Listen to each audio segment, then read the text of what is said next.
પ્રાચીન કંકાલને આખરે છત મળી.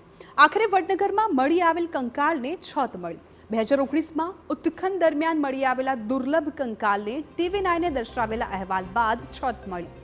ઉત્ખનન બાદથી જ આ કંકાલ ટેન્ટમાં જ પડ્યું હતું અને કોઈ સિક્યુરિટી કે દેખરેખ વગર જ ટેન્ટમાં રાખવામાં આવ્યું હતું, જેને લઈને TV9એ અહેવાલ દર્શાવ્યો હતો. આ બાદ નિષ્ણાંતોની ટીમ દ્વારા કંકાલને મ્યુઝિયમમાં સ્થળાંતરિત કરાયું હતું. આ બાદ હવે કંકાલને ગેલેરીમાં પણ મૂકવામાં આવશે. તો ઐતિહાસિક નગરી વડનગર અનેક રહસ્યોને સાચવીને બેઠી છે. પ્રાચીન સમયથી વડનગર સાધુ સંતોની ભૂમિ રહ્યું છે.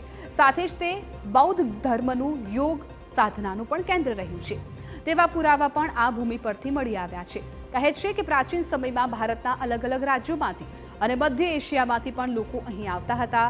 ત્યારે વર્ષ 2019માં અહીં યોગ મુદ્રામાં એક કંકાલ મળી આવતા અનેક રહસ્યો છતાં થવાની શક્યતા અત્યારે સેવાઈ રહી હતી. દાવો છે કે આવું દુર્લભ સમાધિ અવસ્થાવાળું અને આ રીતે સચવાયેલું કંકાલ ભારતમાં બીજે ક્યાંય નહોતું મળ્યું. લોકો આ કંકાલને સમાધિ બાબાના નામથી ઓળખવા લાગ્યા.